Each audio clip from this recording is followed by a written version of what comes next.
DGP रहा हूं, director general of police. आप जानते हैं उत्तर प्रदेश सबसे बड़ा स्टेट है, 25 करोड़ पॉपुलेशन, और भी I had opportunity to fight with terrorism. तो सर टेररिज्म के बारे में चूंकि मैं खुद लड़ा हूं, इसलिए उसकी मुझे काफी जानकारी है, जो कुछ आप लोगों को मैं बताना चाहूंगा। हम लोग पिछले 4 डिकेड से टेररिज्म से पीड़ित रहे हैं। शायद बहुत लोग भूल गए कि दिसंबर 1999 में हमारा प्लेन IC-814 काठमांडू से हाईजैक हुआ था। हाईजैकर कौन थे? पाकिस्तानी थे। और उसको कहां लिया गया था? कंधार। और पर्पस था, जो भी सबसे बड़ा टेररिस्ट ऑर्गेनाइजेशन है, जैसे मोहम्मद जिसका चीफ है मसूद अजहर, वो गिरफ्तार हुआ था, कश्मीर में टेररिज्म फैला रहा था, जेल में था, उसके सहित 3 टेररिस्ट को छुड़ाने के लिए किया गया था। हमारे मित्र हैं बॉम्बे से, मराठी कम्युनिटी को यहां रिप्रेजेंट करते हैं। आपको याद कराना चाहूंगा 26 जार, मैं उस समय यूपी का एडीजी लॉ एंड ऑर्डर था, STF ATS का चीफ था। हमने 2 IPS अफसर खोए, हम करकरे, अशोक कामटे, और उसमें करीब 166 लोग मारे गए थे। उसके पहले 2006 26 जुलाई सीरियल ट्रेन ब्लास्ट हुआ था बॉम्बे में, 209 लोग मारे गए थे। ट्रेन ब्लास्ट हुआ था, बम ब्लास्ट हुआ था Jhaveri market, gateway of India और तमाम जगह पर, उसमें काफी लोग मारे गए थे। तो इन्होंने हमारी आर्थिक राजधानी, that is financial capital, they targeted our financial capital, they targeted our national capital Delhi. So many bomb blasts. On Dhanteras Day, they had bomb blast on 29th October 2005 in Sarojini Market, and about 70 people were killed. They attacked our tourist destination Jaipur. They attacked Ahmedabad on 26th July 2008, and they targeted Shri Narendra Modi Didan, Chief Minister of Gujarat, and Amit Shah ji. When the bombing took place, lot of people were injured. They were being taken to civil hospital. They put a car bomb and blasted it.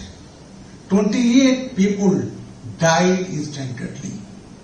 Purpose था कि मुख्यमंत्री हैं तो आएंगे और वहीं पर car blast करके मोदी जी को मार दिया जाए। अगर वो सफल हो दे तो आज मोदी युग नहीं होता। तो मित्रों, ये तमाम चीजें हैं। दूसरा, हम लोग फाइट करते रहे, लड़े हैं, और जब मोदी जी 2014 में आए, 2016 में उरी हुआ और उन्होंने वहां हमारे जवानों पर हमला किया, हम लोगों ने सर्जिकल स्ट्राइक किया। फिर 2019 में जब इन्होंने 40 CRP जवानों को मारा, तो हमने उनके यहां बालाकोट में किया, और अब की बार हमने उनको, मोदी जी ने बिहार में कहा था कि हम इनको मिट्टी में मिला देंगे। हमने कोई नहीं, चुपचाप नहीं किया, मिट्टी में मिला देंगे। वेट किया, नहीं माने 15 दिन, 9 बेसेज हमने टेररिस्ट के ब्लास्ट कर दिए, उड़ा दिए। वहां के लोगों, सिविलियन को टच नहीं किया। और सबसे बड़ा कल्प्रिट जो अजहर मसूद था, उसके 14 लोग मारे गए। अब उसके बाद पाकिस्तान ने रिएक्ट किया। हमारे मित्र ने कहा कि हमारे वेपनरी के बारे में आपको खुशी होना चाहिए कि इसमें हमारे कोई बेस्तबा नहीं हुई। जब इन्होंने कहा कि हमने शहबाज शरीफ ने कि आदमपुर तबाह कर दिया, S-400 तबाह कर दिया, हमारे prime minister he landed eight Adampur, the forward base, वहीं पर जवानों को एड्रेस किया, और बैकग्राउंड में S-400। उसी समय उसके बाद उन्होंने कहा हमने श्रीनगर तबाह कर दिया, भुज तबाह कर दिया, भुज गुजरात में। राजनाथ सिंह ही landed eight Srinagar, he addressed the Jawans there, then he landed at Bhuj, and address the जवान। ये करके देखिए आप कुछ नहीं कर पाए, केवल आपका फर्जी नैरेटिव है। क्या पाकिस्तानी प्राइम मिनिस्टर की हैसियत थी कि नूर खां बेस पर जाएं? 11 उनके बेसेस जो हमने तबाह किए, हैसियत थी उनके जाएं? हमने इस्तेमाल किए थे अपने ब्रह्मोस, आकाश मिसाइल एंड S-400। मित्रों, एक आध कुछ लोगों ने आपने पूछा है कुछ के बारे में पाकिस्तान के मित्र देशों का, तो ये जो हुआ हमारा क्लैश पाकिस्तान से, इसमें केवल पाकिस्तान की हार नहीं हुई है, उनके JF-17 बनाने वाले की हार हुई है। तुर्की का जो उनका ड्रोन बड़े धीमे हाँक रहे थे, उसकी हुई है। हमारा कोई एयरबेस तबाह नहीं हुआ, जो उन्होंने क्लेम किया हमने वहां उतर करके दिखा दिया। तो मित्रों, एक चीज कहकर अपनी बात मैं समाप्त करूंगा, ये पाकिस्तान की फितरत आज की नहीं है। मैं 1965 का जुल्फिकार अली भुट्टो का एक स्टेटमेंट पढ़ के आप लोगों को सुनाना चाहूंगा। जुल्फिकार अली भुट्टो ने कहा था, किसी गली में नहीं कहा था, किसी रैली में नहीं कहा था, यूनाइटेड नेशन सिक्योरिटी काउंसिल में कहा था। क्या कहा था? He declared a 1,000-year war against India.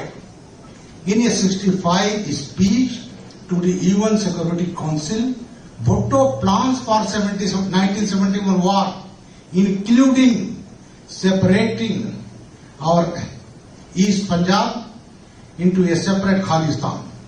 After Pakistan defeat 71 war, Bhutto laid down the doctrine of continuing the conflict by inflicting 1,000 cuts on India.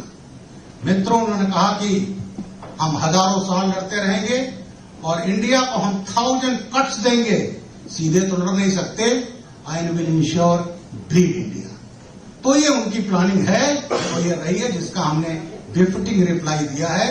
और हमारा न्यू नॉर्मल जो प्रधानमंत्री ने कहा है कि अगर आपने टेररिज्म की एक्टिविटीज की तो इसी तरह की रिप्लाई देंगे। India is one of the strongest country. हमारी इंडिजीनियस वेपनरी है, मिसाइल में हम नंबर 1 बनने जा रहे हैं। हमारे पास ऐसी मिसाइल्स हैं जो इंटरकॉन्टिनेंटल लेवल के हैं।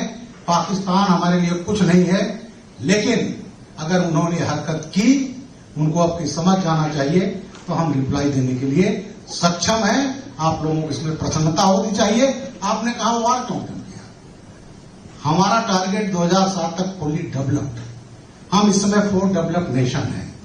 उन्होंने घुटने टेक दिया। उन्होंने कहा कि साहब हम सीज फायर चाहते हैं। जब नूर खां पर क्यों हुआ? वहीं उनका वो था, एटॉमिक बेस था। फिर वो घबरा गए। जब घुटने टेक दिए, रिक्वेस्ट किया, तब हमने सीज फायर किया, लेकिन वो खत्म नहीं हुआ है। अगर उन्होंने किया तो ऑपरेशन सिंदूर चलता